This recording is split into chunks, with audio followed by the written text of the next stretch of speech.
Donc nous allons aborder maintenant le potentiel de développement économique autour de la Seine. Pour cette table ronde, j'appelle Monsieur Missika, donc adjoint à la maire de Paris, chargé de l'urbanisme, de l'architecture, des projets du Grand Paris et de l'attractivité. Bonjour monsieur. Frédéric Sanchez, président de la métropole de Rouen.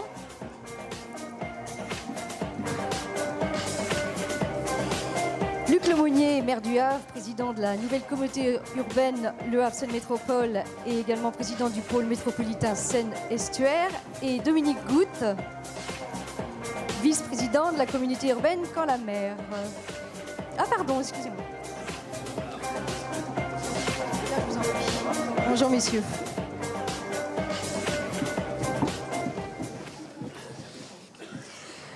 Donc on va commencer avec vous, Monsieur Sanchez. Pouvez-vous dans un premier temps, excusez-moi, je vous interromps, nous présenter votre territoire et puis après votre vision pour la Seine. Bien, donc bonjour à tous. Je suis donc président de la métropole Rouen-Normandie, 500 000 habitants. Et en lien d'ailleurs avec nos voisins de la communauté d'agglomération Seine-Eure, nous constituons un pôle métropolitain qui est d'assez loin le premier pôle d'emploi de Normandie. Nous sommes aux limites effectivement du domaine maritime et du domaine fluvial. Et à ce titre, évidemment, dans une position objectivement charnière, en tout cas je suppose que ce que diraient les géographes, lorsqu'il s'agit d'organiser un continuum profitable pour le développement économique depuis voilà, le littoral, le grand large, la mer, jusqu'à Paris et son gigantesque bassin de consommation. Donc je suppose que c'est de ce dont nous allons parler ici. Ce territoire a été, mais comme toute la vallée de Seine, particulièrement affecté par la désindustrialisation. Un mot évidemment un peu bateau qui regroupe des réalités finalement assez complexes. Enfin, au final, le bilan, c'est, je crois, 800 000 emplois industriels détruits sur les 30 dernières années. Donc, c'est dire l'ampleur du défi auquel on doit, évidemment, pour lequel on doit se mobiliser, parce que ces territoires, sauf à être dans le déni de réalité, ne sont pas aujourd'hui en grande forme. Et la métropole que je préside, qui est très dynamique, très active, premier pôle d'emploi de Normandie, de fait, est la métropole en France qui a créé le moins d'emplois avec Nice depuis 30 ans. Donc il faut évidemment regarder cela froidement et très directement. Ce dont nous parlons aujourd'hui, ce dont on parle depuis quelques années et qui se traduit fort heureusement par des actions, c'est de relever le défi effectivement d'un renouveau, d'une renaissance économique porteur de valeur pour les habitants de la vallée de Seine, pour les entreprises qui développent leurs initiatives et porteur évidemment d'une meilleure position de la France, à la fois dans le commerce mondial et évidemment dans le champ spécifique de l'industrie. Et pour ce faire, justement, quelles relations vous entretenez avec vos autres partenaires normands et qui sont aussi sur cet axe Seine? Très amical. Bonjour Luc. Écoutez, moi je suis élu depuis le début des années 2000. Certains d'ailleurs commencent à trouver le temps long. Et moi j'ai été le témoin d'une évolution importante. En Normandie, comme souvent dans le sport, en tout cas dans le football, on aime bien les derbies. Et c'est vrai que le derby Rouen-Le Havre, avant même évidemment que nous constituions la Normandie avec nos collègues de Caen et de l'ex-Basse-Normandie, ce derby occupait pas mal de temps, d'énergie et au fond contribuait à un climat qui n'était pas favorable à une coopération fructueuse.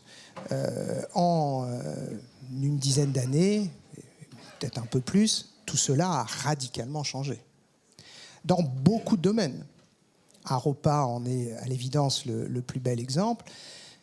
on va en parler, des évolutions sont évoquées. Le Premier ministre a déjà fait des annonces, j'imagine il va les consolider. Mais il n'y a pas qu'à repas. Nous travaillons dans le domaine du tourisme, nous travaillons dans le domaine culturel, sur de beaux festivals comme Normandie Impressionniste. Nous travaillons depuis quelque temps sur la question de la gestion de la Seine elle-même et de sa navigabilité, parce qu'on ne développera pas l'économie si la Seine ne demeure pas un fleuve navigable. Donc c'est la question du risque inondation. Je crois qu'il vient d'en être... C'est un sujet qui vient d'être évoqué il y a quelques instants. Bref, la coopération est en train de s'intensifier, et avec Paris aussi. Parce qu'il a été question d'infrastructures ferroviaires, parce qu'il a été question d'urbanisme, avec réinventer la Seine en lien et dans la continuité de la belle opération portée par Paris sur réinventer Paris. Bref, je crois que toutes ces briques commencent à constituer un cadre de plus en plus cohérent qui doit gagner en force et surtout en rythme. Parce que pendant que nous faisons tout cela, les autres territoires avancent aussi dans le monde. Et la compétition s'exacerbe et nous ne marquons pas autant de points que certains de nos concurrents. C'est vrai des ports, mais c'est vrai aussi, tout simplement, sur des items aussi simples que le nombre d'emplois présents dans nos territoires. Donc je pense que l'un des enjeux, c'est à ça aussi, j'imagine, que ce type de réunion est utile, c'est d'accélérer le rythme, de faire de cette affaire de l'axe Seine une priorité plus ferme des pouvoirs publics, à tous les niveaux d'administration, et donc une priorité plus ferme en termes de mobilisation de ressources publiques forcément rares. Cette affaire d'ailleurs n'est pas un sujet simple pour les EPCI. Je ne sais pas dans quelques secondes ce que dira Luc, mais nous gouvernons des ensembles qui sont des regroupements de communes, et les regroupements de communes n'ont pas forcément spontanément, en tout cas les communes, les priorités qu'on évoque ici. Mais réparer et entretenir les digues, les EPCI vont être en première ligne. C'est la loi, à partir du 1er janvier 2020. Donc là, je parle de choses très concrètes. Comment allons-nous faire cela? Comment allons-nous le financer? On nous autorise à créer une taxe. Je suppose que personne ne va annoncer la création d'une taxe dans les journées. Ou alors c'est quelqu'un qui a renoncé, évidemment, à certaines formes d'engagement. Et donc, voilà un très bel exemple de sujets qui ne vont pas être faciles à traiter dans des outils d'administration. Une métropole, c'est un établissement public de coopération intercommunale, à l'exception notable, évidemment, de Paris, Lyon et Marseille. Mais tous les autres, on est des regroupements de communes. Comment on fera voter les crédits nécessaires? Comment on va réellement faire d'une priorité forte sur l'axe Seine de la reconquête des friches industrielles? C'est un des grands sujets de la métropole rouennaise, parce que cette désindustrialisation, elle produit des effets en termes de destruction d'emplois, mais elle produit aussi des effets durables sur la difficulté qu'il y a à remettre à disposition des entreprises du foncier, des hectares, parce qu'ils sont pollués, parce qu'ils sont très difficiles à dépolluer, parce qu'il nous faut des années, je parlais de rythme, pour engager cela avec évidemment des ressources publiques, de l'argent en volume évidemment très, très important. Bref, je pense qu'on a beaucoup de défis devant nous, que les obstacles sont légion, mais qu'il faut absolument relever le défi. Et la construction de la conviction qu'il y a du potentiel sur l'axe Seine et à en faire une priorité forte, cette construction doit être absolument consolidée, parce que les décisions qui sont devant nous sont des décisions difficiles. Quand il va falloir financer les travaux ferroviaires pour améliorer la liaison Paris-la Mer, il va falloir assumer des dépenses publiques considérables. On espère que la LOM va afficher un certain nombre d'objectifs sur la ligne nouvelle Paris-Normandie. Ces objectifs seront peut-être décevants vu de Normandie, mais en tout cas on espère une première étape. Je suppose que nous allons, nous, collectivités locales, je parle sous le contrôle de monsieur le préfet Philizot, je suppose que nous serons à un moment donné appelés à contribution. Et on voit bien que la construction de la conviction que l'axe Seine est un des éléments clés de l'avenir de la France est un enjeu majeur. On verra peut-être plus à la fin de la table ronde comment optimiser tout ce développement et comment peut-être ces collaborations peuvent y contribuer. Mais avant cela, on va voir avec vous, Monsieur Lemonnier, donc votre territoire et la façon dont vous appréhendez vous-même ces questions-là. À partir du Havre, on va remonter un petit peu près de l'estuaire. Peut-être présentez-nous d'abord votre territoire également et puis nous dire un petit peu si vous partagez cette vision de M. Sanchez. Alors, moi tout d'abord, je veux me réjouir d'être ici. Je veux me réjouir parce que il y a une dizaine d'années, M. Grimbach a tracé un chemin, tracé une ambition. Et je le remercie sa présence et je le remercie à l'époque d'avoir eu cette audace. C'est des perspectives qui sont enthousiasmantes pour nous. On a un objet extraordinaire. Cette vallée de la Seine est un objet extraordinaire. C'est 27% du PIB national. Tous ces chiffres ont été donnés. 35% des implantations étrangères se font sur cette vallée de la Seine. C'est, je crois, un peu moins de 6 millions d'emplois. On a un outil extraordinaire à portée de main de la capitale qui profite non seulement sur l'axe Seine dans sa bande la plus étroite, mais bien au-delà. Et je suis très heureux que notre collègue vice-président de Camp-la-Mer soit là parce que ça a vocation à rayonner dans ce sens-là. Alors même si on n'est pas sans doute allé aussi loin au bout de 10 ans qu'on l'avait imaginé ensemble sur nos territoires, on a quand même beaucoup avancé. On a quand même fait beaucoup de progrès. Nous, dans notre territoire, vous l'avez dit en préambule, on a créé une communauté urbaine qui, au 1er janvier, non pas par volonté d'hégémonie, mais parce que ça a un sens et que le bassin de vie, il est dans ce périmètre de cette communauté urbaine. Cette communauté urbaine, en fait, elle s'inscrit sur 2 axes. Le premier axe, qui est l'objet du colloque d'aujourd'hui, c'est l'axe Seine.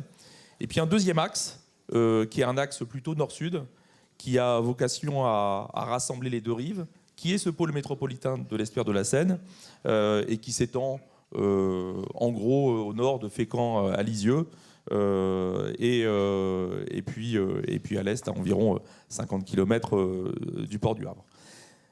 Pourquoi ces 2 axes ? Parce qu'en fait, la dynamique de notre territoire, elle s'inscrit sur ces 2 axes. On n'a jamais imaginé pouvoir se développer sans passer de l'autre côté de la rive, et on n'a jamais imaginé qu'on pourrait se déconnecter de nos voisins rouennais, malgré toute la compétition qui existe encore entre nos territoires, et moi elle ne me gêne pas, je pense que c'est une bonne émulation, et sans nos amis parisiens, dont dépend beaucoup, dont le territoire dépend, son dynamisme appuiera le dynamisme naturellement de notre territoire.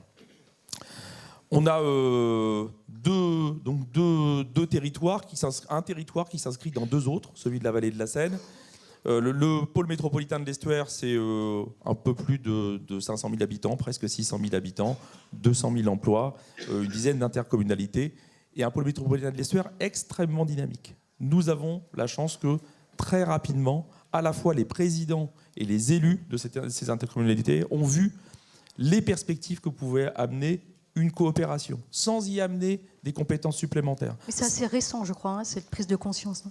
Cette prise de conscience, je pense qu'elle a toujours été, dans les têtes.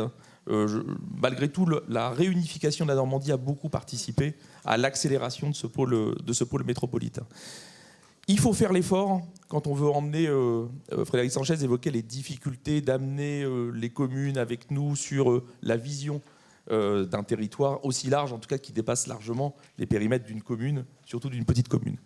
Nous devons faire l'effort d'emmener l'ensemble des élus pour qu'ils emmènent l'ensemble des habitants dans cette vision élargie du territoire. Simplement parce que, vu de Marseille, on a déjà du mal à placer le Havre. Quand on ne nous place pas à côté de Dunkerque, franchement, on trouve qu'on a vraiment progressé avec nos amis marseillais. Vraiment. Mais vu de Shanghai, tout ça n'a aucun sens.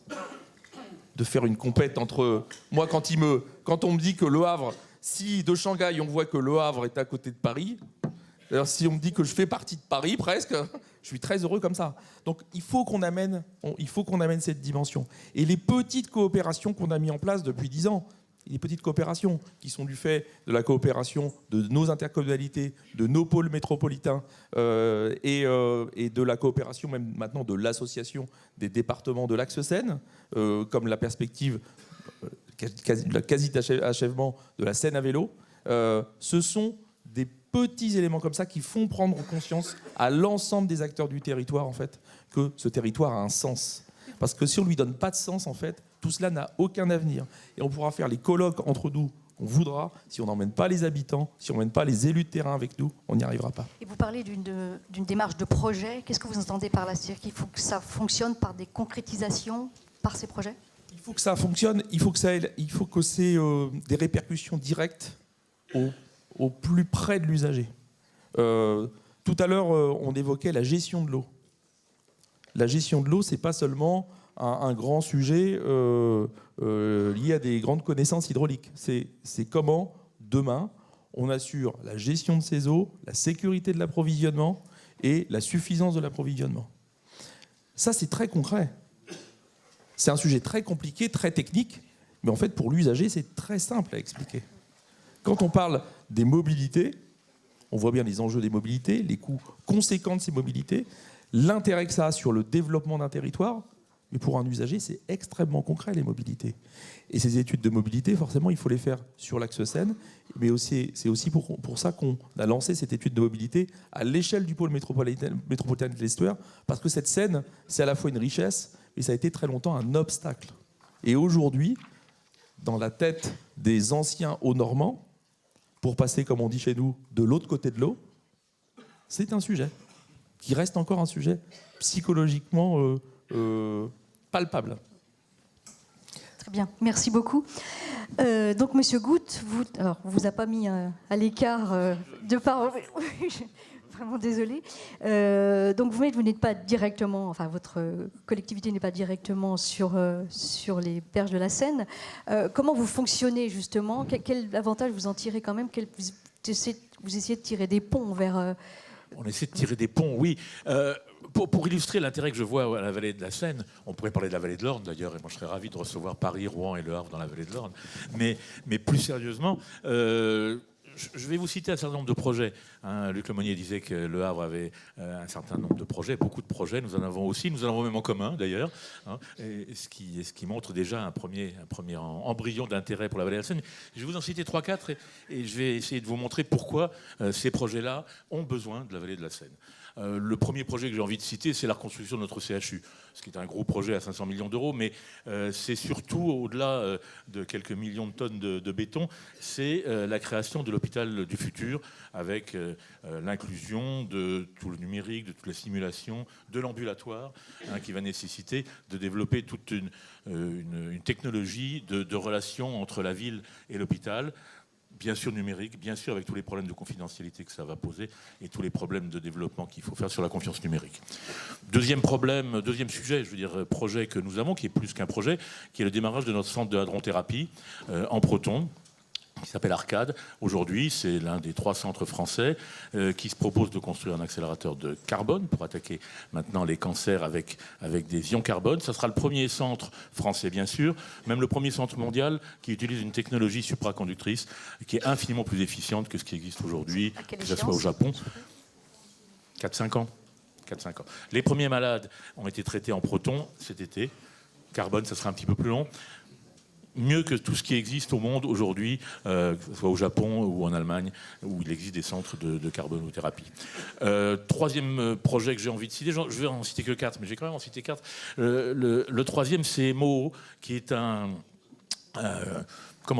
collider qui se veut très, très disruptif, si je puis dire, qui est un lieu de rencontre, dans le domaine du numérique bien sûr, entre des start-upers, des professeurs, des étudiants, le tout avec un caractère international énorme. C'est un centre de 8000 m² que nous construisons en ce moment même et qui va être inauguré sans doute à la fin de l'année.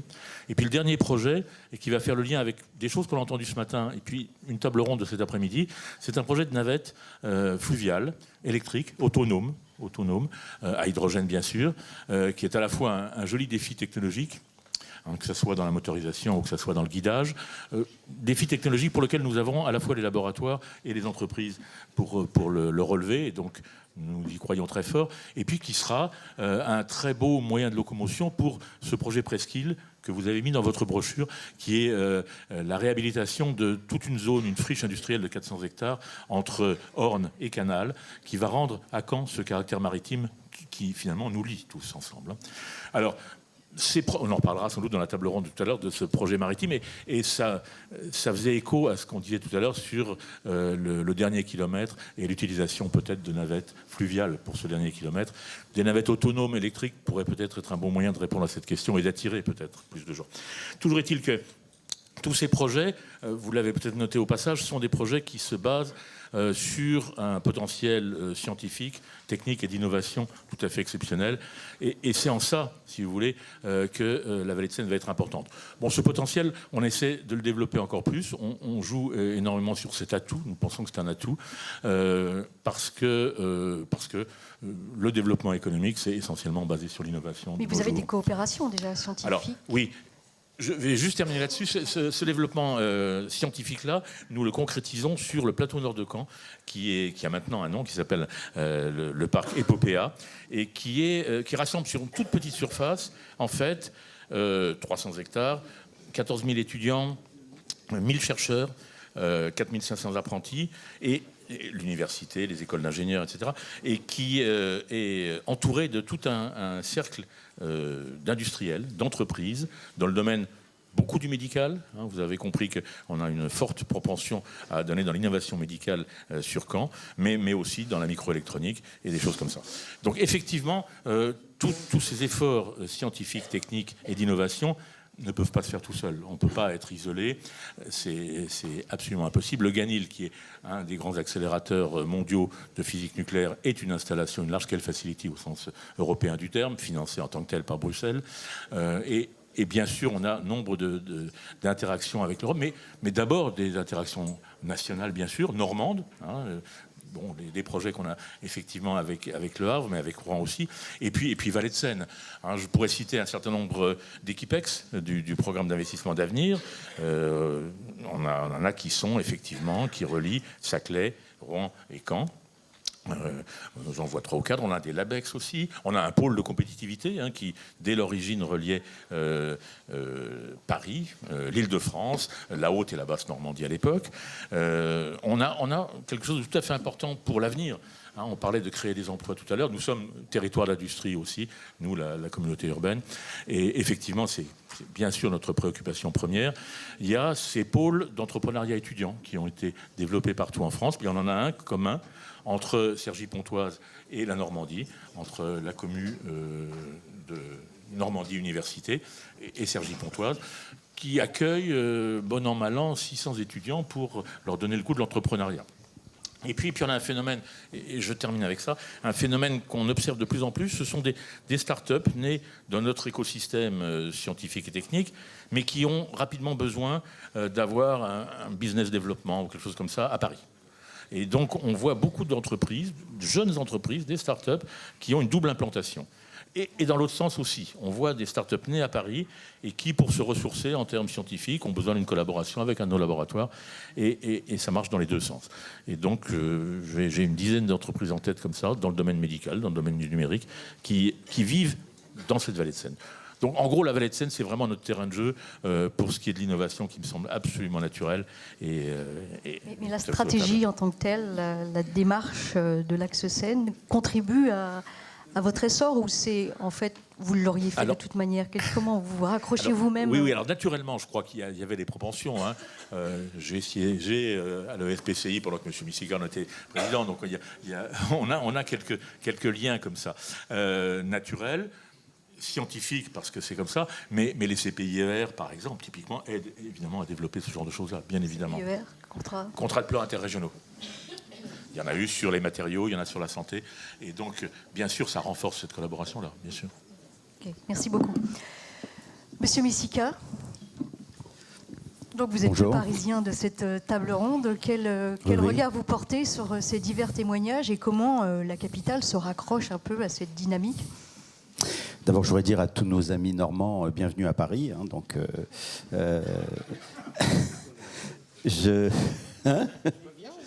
mais je suis venu lancer, réinventer la scène au Havre. Hein, je ne sais pas si vous vous en souvenez, avec la maire de Paris d'ailleurs. Non, ce que j'entends là me conforte dans l'idée que lorsque l'on parle de l'axe Seine, on parle de quelque chose qui est essentiel pour Paris, puisque Antoine Grimbach est là. Il suffit de rappeler que lorsqu'on l'a interrogé dans le cadre de l'Atelier international du Grand Paris sur la métropole du Grand Paris, il a proposé de poursuivre la métropole jusqu'à la mer. De ce point de vue-là, il avait un illustre prédécesseur, hein, qui était Napoléon Ier.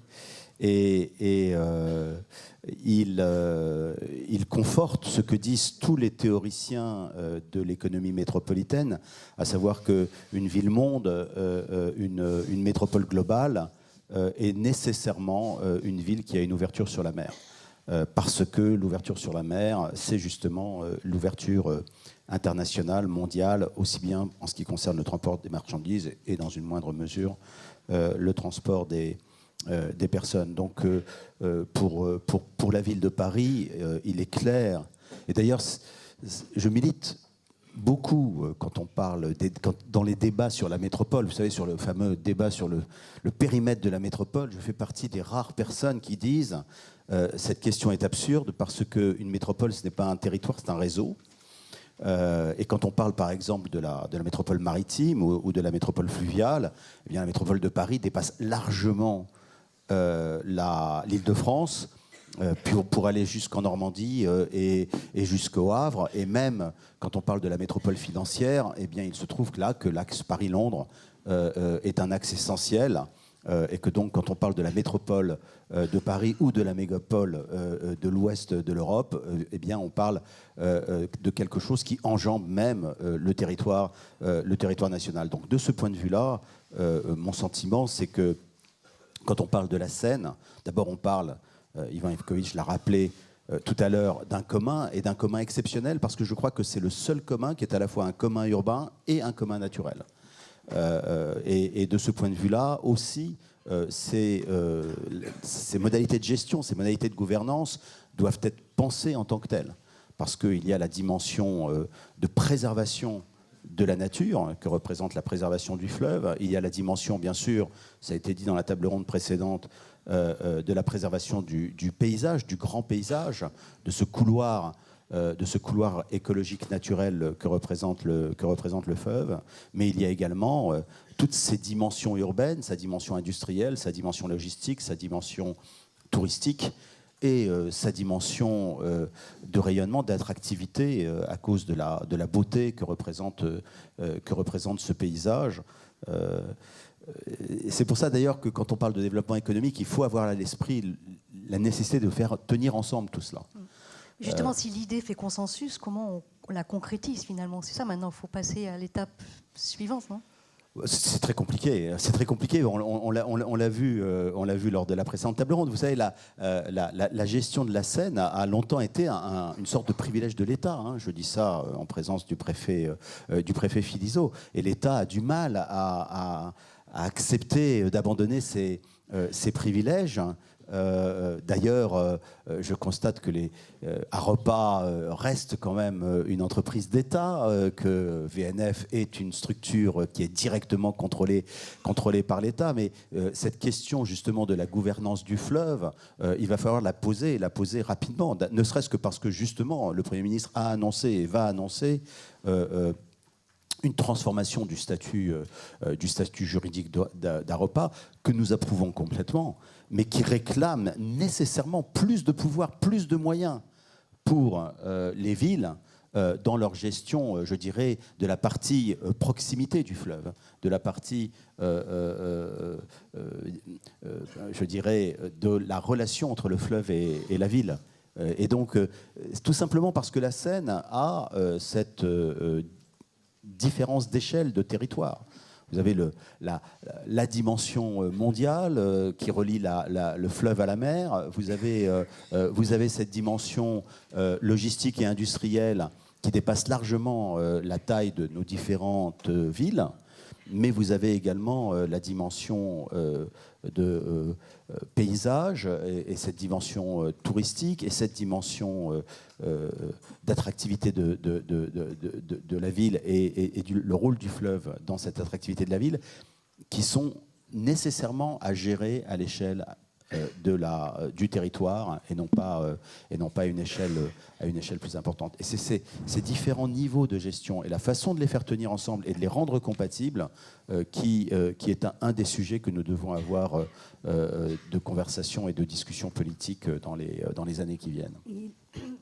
Et l'atelier scène que vous venez de lancer la semaine dernière, comment s'inscrit-il dans cette démarche ? Alors l'atelier scène, il est directement lié à un petit événement qui concerne surtout Paris, qui est l'extension de la zone UNESCO, de la zone patrimoine mondial de l'humanité qui concerne la Seine, et d'un sujet qu'on appelle la zone tampon. Alors je ne vais pas rentrer dans les détails de cette zone tampon, mais enfin, elle soulève beaucoup de discussions entre les services de l'État, les services de la ville et l'UNESCO pour savoir quelle est sa taille, parce que cette zone tampon, suivant qu'elle est plus ou moins importante, va couvrir quasiment l'ensemble du territoire parisien, ou en tout cas de ces 10 premiers arrondissements, ou au contraire, un territoire un tout petit peu moins vaste. Mais surtout, nous avons lancé l'atelier scène parce que nous nous sommes rendus compte qu'aujourd'hui, quand on regarde les instances de gouvernance de la Seine, il y a un véritable problème. D'ailleurs, ça a été dit par le représentant de Paprec tout à l'heure. Il y a un véritable problème, c'est que toutes les parties prenantes ne sont pas autour de la table. Les associations de riverains ou les associations de défense du patrimoine ne sont pas autour de la table. Les grandes entreprises privées ne sont pas autour de la table en tant que telles, même si maintenant elles commencent à être représentées par des structures. Et les lieux de dialogue, moi j'ai été frappé quand même, quand on a lancé Réinventer la Seine, quand j'ai téléphoné à Frédéric, quand j'ai téléphoné à Édouard Philippe, qui à l'époque était maire du Havre, pour leur proposer de faire Réinventer la Seine, il y a eu une réponse immédiate et enthousiaste. Et on s'est rendu compte dans les jurys que nous avons faits ou dans les travaux que nous avons menés pour préparer cet appel à projets urbains innovants, on s'est rendu compte que des gens qui travaillaient sur le fleuve ne s'étaient jamais rencontrés. Et ça, c'est quand même quelque chose qui est troublant, parce que c'est justement dans la coopération et le dialogue qu'on peut réussir à résoudre des problèmes. Je vais vous donner quelques exemples. Aujourd'hui, la question de la continuité cyclable en bord de Seine, même dans une ville comme Paris, je ne parle même pas de la métropole, hein, même dans une ville comme Paris, se heurte à l'existence d'activités industrielles et d'activités logistiques qui, pour le moment, sont exclusives de la possibilité de faire passer une piste cyclable ou un chemin piétonnier. Il est clair que la question de la cohabitation des usages et de la superposition des usages devient une question essentielle. On se rend compte également, même dans une ville comme Paris, là aussi je ne vais même pas au-delà au niveau de la métropole, que la continuité piétonne des quais bas n'est pas assurée. Et que donc il faut qu'on travaille, et ce travail-là, il faut le faire au niveau de Paris, il faut le faire au niveau de la métropole, et peut-être même au-delà. Donc tous ces sujets-là, on se rend compte qu'il y a de fortes résistances aujourd'hui à la modernisation, même si ce n'est pas le cas de tous les acteurs, mais il y a quand même un problème. La ville de Paris a annoncé la sortie du diesel en 2024, la sortie du moteur thermique en 2030. Ce sujet concerne aussi les moyens de transport qui circulent sur le fleuve, même si nous savons parfaitement que nous ne pourrons pas respecter ce calendrier pour les péniches mais enfin, la question de la sortie du thermique pour les véhicules qui circulent sur le fleuve est une question essentielle. Nous avons également les nouveaux moyens de transport, comme les hydrofoils. Hein, vous avez tous entendu parler des Sea Bubbles. Le Sea Bubble, pourquoi il ne peut pas circuler aujourd'hui sur la Seine? C'est à cause de la réglementation, de la limitation de vitesse et de l'interdiction de doubler. Donc ces sujets-là, il faut aussi qu'on ait un lieu pour en discuter. Autre exemple, qui d'ailleurs concerne là aussi mes voisins, le tourisme fluvial. Aujourd'hui, le tourisme fluvial, pour la ville de Paris, est un tourisme prédateur. Il ne faut pas le cacher. C'est un tourisme qui rapporte rien à la ville et qui ne fait rien d'autre que d'apporter de la pollution et de la gêne. Et on nous dit, tranquillement, on va passer de bateaux de 125 mètres de long à des bateaux de 135 mètres de long. Et encore, on a de la chance, hein, parce que contrairement à Venise, on a des ponts suffisamment bas pour empêcher les immeubles de 20 étages de rentrer dans la ville. Donc ce sujet-là, la question d'un tourisme écologiquement responsable et durable, doit également être traitée quelque part. Et donc c'est à tout ça que ça doit servir l'atelier Seine. Et je pense que cet atelier Seine doit avoir peut-être ses pendants, ses correspondants, aussi bien au Havre qu'à Rouen et au niveau de la métropole, parce que c'est par une gouvernance partagée que nous arriverons collectivement à trouver les solutions les plus intelligentes et les plus sages pour la gestion de ce bien commun qu'est le fleuve. Fabienne, juste un tout petit point sur la minuterie, si j'ose dire. Compte tenu de l'intervention de Monsieur le Premier ministre à 14h15, nous devons à tout prix clore cette table ronde dans 7 minutes à 12h15 pour que Monsieur Grimbach, qui nous fait l'honneur d'intervenir, puisse avoir le temps d'intervenir jusqu'à 12h25. Après, nous devrons quitter la salle. Donc juste peut-être une dernière intervention de chacun de vous sur les enjeux maintenant, comment vous voyez l'avenir, comment optimiser ce potentiel de développement, peut-être une ou deux phrases en guise de conclusion. Oui, peut-être très rapidement. D'abord, tout à l'heure j'évoquais Antoine Grimbach qui réévoquera, il fera un point évidemment sur ce dossier-là. On n'a pas cherché il y a 10 ans à dire qu'on devait créer une communauté de destin. Cette communauté de destin, elle est là depuis longtemps. On parlait du potentiel économique, la chimie, l'automobile, demain l'énergie, la logistique, demain le numérique.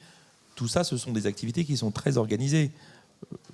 La Seine, elle a toujours mené Paris au Havre. La façade maritime, elle a toujours existé. C'est la conscience, en fait, que collectivement, on serait un tout petit peu plus fort autour de ça. Mais on a quand même des défis à relever. Dans les défis, qu'on a à relever, on a, de mon point de vue, un premier défi qui est le défi de la mobilité. Parce que tout ça, on se dit que ça marche, mais en fait, ça ne marche pas très bien. Ça ne marche pas très bien, ça ne prend sans doute pas compte d'un certain nombre d'enjeux environnementaux qui concernent cet axe Seine. On fonctionne quand même avec des modèles un peu anciens, pour rester extrêmement poli. Et cette prise de conscience, je ne suis pas sûr qu'elle soit complètement collective. J'en ai pas complètement l'impression. Et surtout qu'on ait vraiment mis tous les acteurs autour de la table. On parle souvent de la qualité des interpellations, comme on dit en concertation. Je ne suis pas sûr qu'en fait on ait mis vraiment tous les acteurs autour de la table pour complètement épuiser, je ne parle pas naturellement que de la ligne nouvelle Paris-Normandie, d'épuiser tous les sujets de la mobilité et des complémentarités des mobilités. Merci beaucoup. Je ne suis pas sûr que vous ayez le temps de développer une autre idée. Monsieur Sanchez. J'ai la pression là. Écoutez, on est quand même, j'ai l'impression, pas mal entre nous là, même si j'ai repéré quelques journalistes. On est, je veux dire par là que peut-être certains de nos propos vont être perçus à l'extérieur. Donc évidemment, on est tous les VRP de nos territoires, on est les meilleurs. Vraiment, vous allez voir ce que vous allez voir. Bon, concrètement, oui, non, mais moi le premier, je suis président de la métropole Rouen-Normandie, évidemment, je suis le VRP du territoire que je représente, et ça fait partie de notre job. Pour autant, moi je pense qu'il ne faut pas être dans le déni de réalité. L'exercice auquel nous venons de nous livrer depuis 10 ans a été très utile, très important, il est insuffisant. Il faut gagner en force et en rythme. Pour plein de raisons, à la fois parce que nos désordres, nos pathologies en vallée de Seine demeurent, des infrastructures pas tout à fait au niveau de la connexion au monde. On a parlé du ferroviaire, les infrastructures portuaires elles-mêmes, la navigabilité du fleuve. Et d'autres sujets liés évidemment à la mutation de l'économie, à la formation de ce bassin de main-d'œuvre qui est disponible mais pas forcément adapté aux métiers d'aujourd'hui. Mais au fond, des difficultés nouvelles s'annoncent. La mondialisation change de nature, le Brexit, la remise en cause des accords de libre-échange, les tensions nouvelles qui surgissent en termes, il faut appeler les choses par leur nom, de guerre commerciale.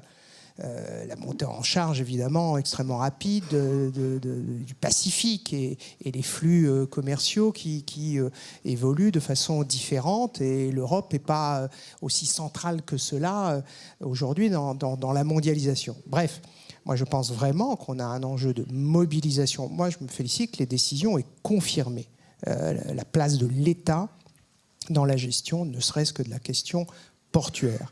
Je sais que c'était pas tout à fait l'approche de la région Normandie. Son représentant s'est exprimé en début de matinée, mais pragmatiquement, la région Normandie s'articule, je dirais, aux choix opérés par le gouvernement. Tant mieux, parce que l'enjeu est vraiment national, et pour le moment, le rythme qui est le nôtre et la façon dont nous résolvons nos problèmes sont pas tout à fait à la hauteur des défis. Après, je suis comme tout le monde, moi je ne crois pas à la pensée magique, et je n'ai pas non plus de baguette magique. Donc il va falloir choisir des priorités, y affecter nos ressources principales, créer évidemment assez de consensus pour que ces choix ne soient pas vécus douloureusement par le territoire d'à côté, qui dira « et nous ». C'est pour ça que c'est très important de consolider cette coopération, pour que cette communauté de destin qui est évidente se traduise par une évidence au fond, de soutien aux décisions nécessaires qui sont devant nous. Moi, je ne peux pas continuer à mettre 8 ans pour sortir 1 hectare de friche industrielle.